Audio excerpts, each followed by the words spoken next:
Okay, going to start the HL Chem review on quantitative chemistry. All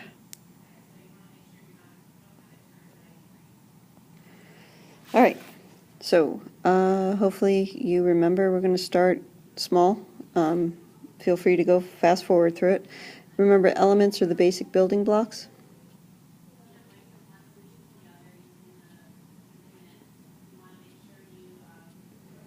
Okay, they cannot be broken down like ordinary chemical means to anything simpler.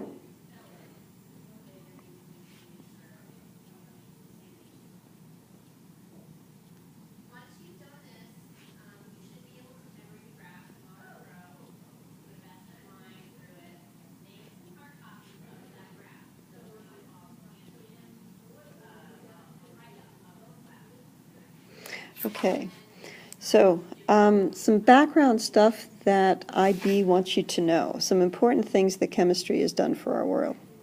It's not just the coolest science, all right? It has lengthened lifespans.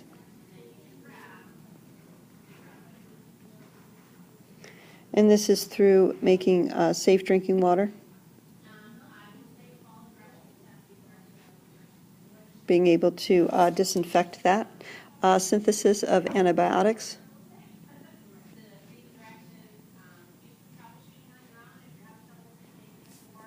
and then fertilizers, use of fertilizers to grow more food. Okay. Now, some of the negatives. Yeah, believe it or not, there's some negatives. Negatives about chemistry. Chemical production has caused pollution of water, air, and ground. And that's even true of just disposing of everyday chemical things, driving cars, plastic water bottles. Driving cars increase in CO2 production, which leads to global warming.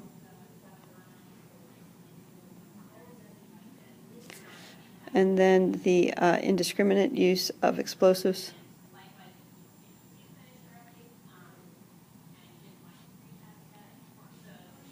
And this actually is thinking more along the lines of like mining. And also the use of landmines in some war-torn countries and then leaving those behind. Okay, so getting back to kind of the more chemistry things, not so much the societal issues. If we look at elements and compounds, okay, you basically have atoms, okay, and atoms joined together covalently to form molecules.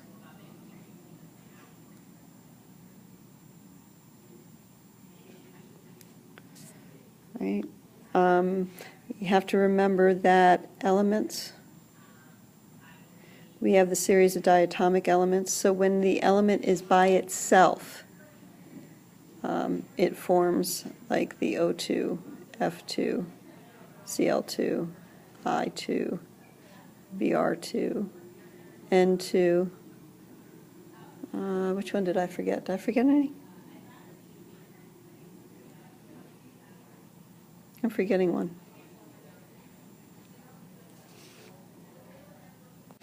Maybe you thought of it before I did, hydrogen, H2. All right, so those are when they are by themselves.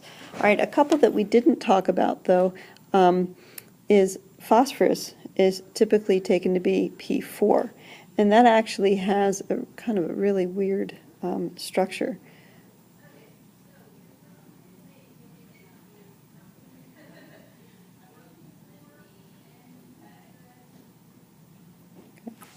I don't know, what do you call it? A pyramid. All right, and then there is sulfur, which exists as the S8, and this is kind of a weird looking. This is an S, an S, an S, S here, S, S, and S. All right, and that's kind of a weird boat-looking ring structure. Okay? Things to know. All right, compounds are substances made up of more than one element.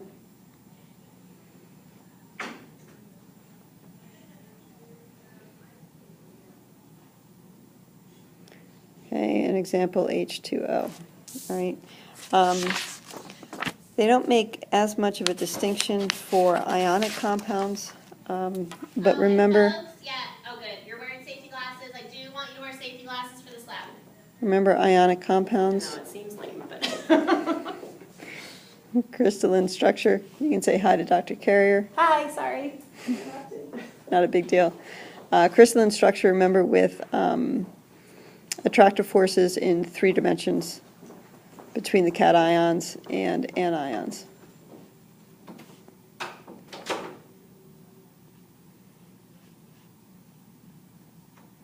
If you were to draw it in a 2D kind of structure,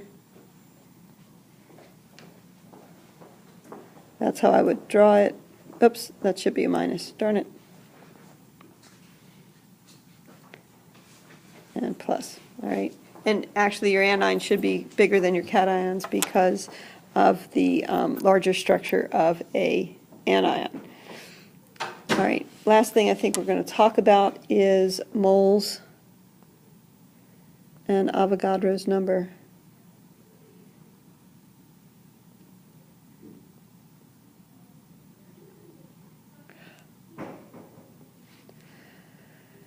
Okay, there are 6.022 times 10 to the 23rd particles in 1 mole. Those particles can be molecules, can be formula units. These could be atoms. They could be ions. Okay, formula unit is the ionic compound. Okay, and really what that formula unit is the whole number ratio of cations to anions. Okay, cations to anions. All right, so that's where we'll pick up in the next screencast.